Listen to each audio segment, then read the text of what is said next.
안녕하세요. 김태훈의 현명한 주식 투자 방송 시작하겠습니다. 오늘은 이 테슬라에 대해서 좀 말씀을 드리겠는데요. 이 테슬라는 우리나라 현대차와 기아와 또 전기차 시장에서 아주 치열하게 경쟁하고 있는 글로벌 1위의 전기차 브랜드였습니다. 근데 지금은 이제 2등으로 내려앉았죠. 우리나라 국가별 또 브랜드별 전기차 판매량을 지금 추계한 게 있는데요. 이 숫자는 이제 작년 3분기를 기준으로 4분기를 추정을 해서 이제 사용된 겁니다. 그래서 우리나라 한국차는 뭐 시장 점유율이 글로벌리 2.1%에서 2.0으로 줄어들 거 보실 수 있는데요. 이게 미국의 인플레이션 감축법 IRA법이 작년 8월 달에 발효되면서 미국 내에서 생산되지 않은 전기차에 대해서 미국 정부가 보조금 지급을 중단하면서 나타난 현상입니다. 그렇게 되면서 이제 우리나라는 그 미국 전기차 시장에서 거의 현대차와 기아가 퇴출되다시피 했죠. 그리고 그러면서 당연히 현대차도 시장 점유율이 글로벌리 굉장히 6.6%에서 4.7%로 줄어들었는데요. 전기차 시장 자체가 굉장히 빠르게 성장하고 있고 그 늘어나는 과실만큼을 중국 업체들, BYD나 테슬라, 또 테슬라는 미국 업체고요. 그다음에 상해기차나 기리 자동차 같은 이 중국 브랜드들이 이런 과실을 따먹고 있는 겁니다. 자, 작년 2022년 브랜드별 전기차 판매량을 보시게 되면 BYD라는 중국 업체가 1등을 했습니다. 187만 대를 판매해서 1등을 했고 테슬라가 그 뒤를 이어서 131만 대로 2등을 했습니다. 그다음에 상하이 자동차가 3등 97만 대를 판매했고요. 폭스바겐은 81만 대를 팔았습니다. 그리고 우리나라 현대차는 51만 대를 팔아서 이제 6위에 이름을 올렸고요. 일본 차인 르노, 닛산, 미쯔비시는 46만 8천 대를 팔아서 또 이름을 올리긴 했습니다. 10위 안에. 그 다음에 저 밑에 BMW나 메르세데스 벤츠도 밑에 이름을 올리긴 했죠. 근데 이러한 그러니까 전기차 판매량에 있어서 BYD가 1등을 한 건 나름대로 이제 중국 전기차 시장이 굉장히 큰 시장이기도 하고 이미 너무 커져 버려서 중국 정부는 이제 더 추가적인 그 전기차에 대한 지원금을 주지 않아도 판매가 이루어질 수 있는 그런 성숙한 시장으로 넘어가고 있는 그런 상황이고요. 당연히 테슬라는 이 늘어난 생산량만큼을 이제 중국 시장 내수만을 위해서 이제 판매를 할 수 없기 때문에 중국 그 상하이 공장에서 만든 전기차들을 유럽과 또 캐나다까지 수출을 늘리려고 하고 있습니다. 자. 여기에 맞춰서 이제 배터리 업체들을 보게 되면 CATL이라는 중국 배터리 업체가 꾸준히 시장 점유율을 늘려가면서 부동의 뭐 37%의 점유율로 부동의 1위를 하고 있고 LG에너지솔루션하고 SK온, 삼성 SDI는 시장 점유율이 계속 줄고 있습니다. 이게 이제 생산량이 많이 늘어났는데도 불구하고 줄어든 이유는 이 LG에너지솔이나 뭐 SK온, 삼성 SDI가 주력으로 밀고 있는 3원기 배터리보다 이 전기차 대중화가 이루어지면서 이 좀 더 싼 배터리를 찾는 그런 완성차 업체들이 많아졌고 이에 따라서 LFP 배터리가 더 많이 판매되고 이 LFP 배터리는 중국 업체들이 주력으로 삼고 있는 배터리입니다. 그러니 당연히 이제 중국 업체들이 시장 점유율이 더 늘어날 수밖에 없는 거였죠. 여기에 이제 LG엔솔도 그렇고 SK온, 삼성 SDI 모두 LFP 배터리를 생산하기 시작했습니다. 그리고 이제 본격적으로 중국 업체들을 추격하기 시작하는 거죠. 자, 테슬라는 2008년에 처음으로 전기차 그 로드스타를 내놨습니다. 그리고 나서 이제 아직까지는 부유층들을 위한 모델 S와 모델 X를 2015년까지 해서 제품들을 내놨고 처음으로 대중화된 제품이라는 걸 내놓은 게 모델 3인데 이 모델 3는 2017년부터 생산이 됐고 프리먼트 캘리포니아에 있는 프리먼트에 생산을 시작했고 그다음에 기가 팩토리가 있는 텍사스 그다음에 상하이 공장에서 만들어서 이거를 중국 시장에 팔고 있습니다. 그리고 모델 Y를 2020년에 내놨는데요. 이 모델 Y도 중국 상하이 팩토리에서 또 만들고 있습니다. 베를린 또 유럽에서는 이제 베를린 팩토리에서 만들고 있고요.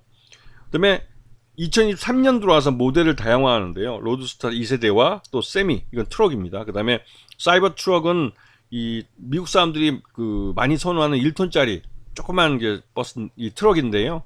이 사이버 트럭도 올해 안에 양산을 할 수 있을지는 아직 미지수입니다.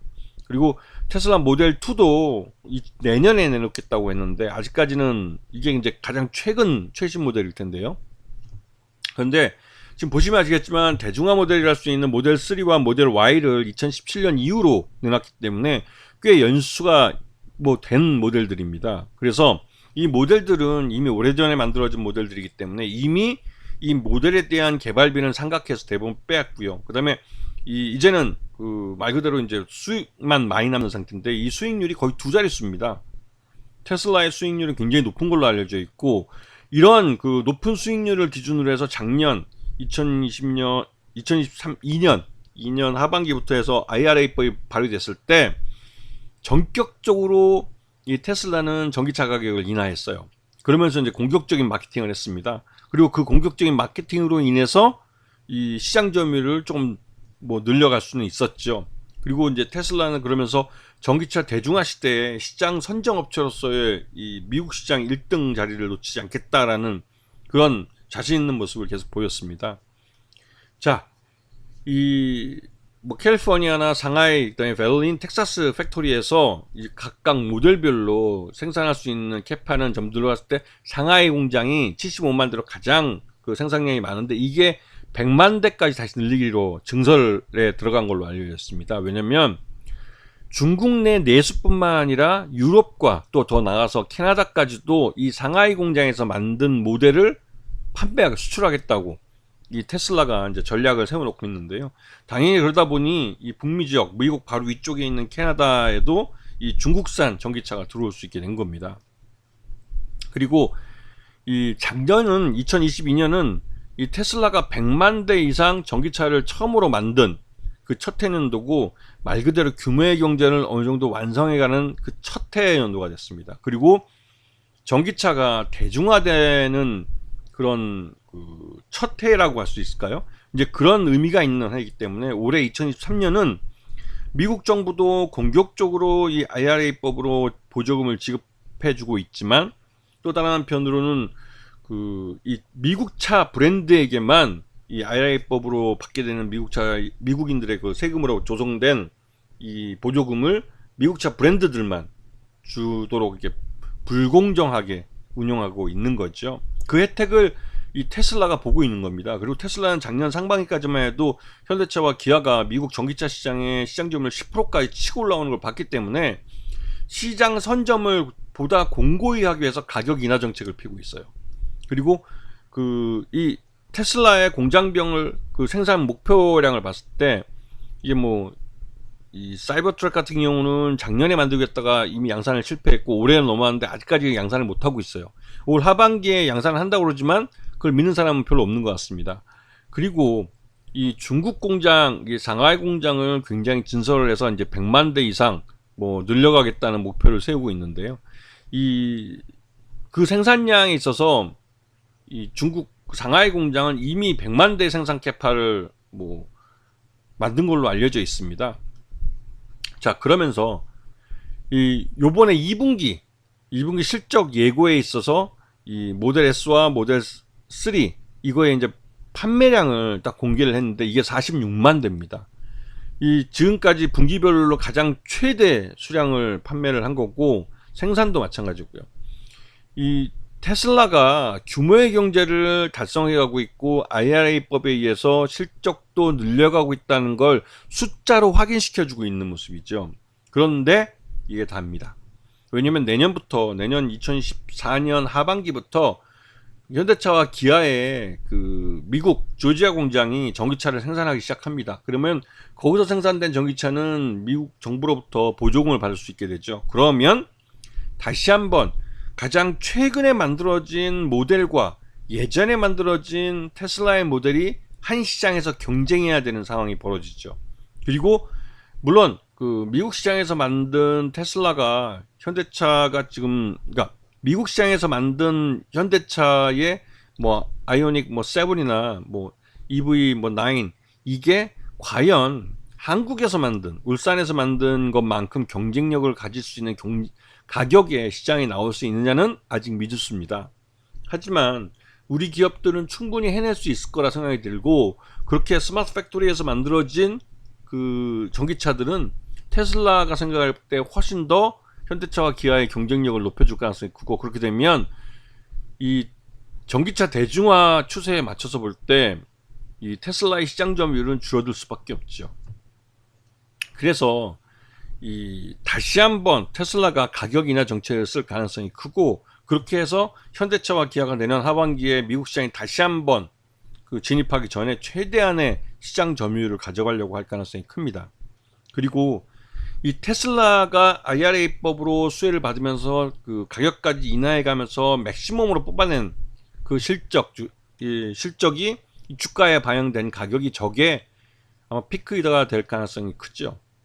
왜냐면 그 현대차와 기아가 이미 내년부터 그 미국 내에서 전기차를 생산할 예정이고, 이미 2022년 그 상반기에 현대차와 기아의 그 경쟁력이랄까요, 이것을 미국 시장에서 목격을 했기 때문에 현대차와 기아가 다시 미국 시장에서 생산을 시작하고 미국 정부로부터 보조금을 받으면서 IRA법이라는 이 불공정 법에 의해서 발목이 잡히지 않는 경쟁 상태에서 테슬라와 경쟁을 한다면 테슬라는 시장 점유율이 점점 줄어들 수밖에 없습니다. 이 완성차 업체가 전기차 모델을 내놓기 시작하면 기존의 후발주자지만 그 가장 첨단의 전기차를 생산한다는 테슬라는 점점 더 경쟁력을 잃어갈 가능성이 크죠. 그렇기 때문에 테슬라가 혁신적인 그런 혁신의 아이콘이라고 불리는 건 이제 옛날 말입니다. 이제 뭐 이 테슬라의 주가가 이렇게 많이 오르게 된 것도 이 충전 방식이나 이런 부분에서 나름대로 이제 테슬라의 기술력을 인정받은 게 주가의 최고점을 찍은 게 아닐까라는 생각이 들어서 테슬라보다는 현대차와 기아에 좀 더 관심을 가져야 되지 않을까라는 생각이 좀 듭니다. 그래서 테슬라 이번 2분기 실적을 내놓을 텐데요. 2분기 실적일 때 이제 가격 인하하고 나서 얼마만큼의 수익률이 그 떨어졌는지 그걸 확인해 보고, 수익률이 말 그대로 우리가 생각하는 것 이상으로 떨어졌을 경우에는 이제 테슬라는 경쟁력이 없다고 생각하는 게 맞죠. 네. 왜냐하면 완성차 업체들이 전기차 플랫폼에서, 그것도 전기차 전용 플랫폼에서 전기차를 생산하기 시작했기 때문입니다. 대표적으로 현대차 아이오닉 5와 그 기아의 EV6가 보여준 경쟁력, 이거는 그 이 테슬라에게 2022년 상반기는 아주 충격적인 그때 이제 시기가 됐죠. 네.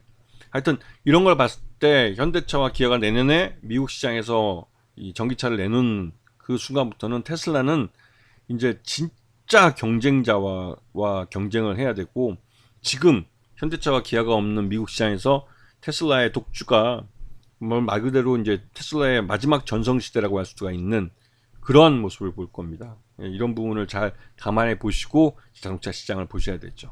아시겠죠? 자, 오늘 방송 여기서 마치겠습니다. 감사합니다.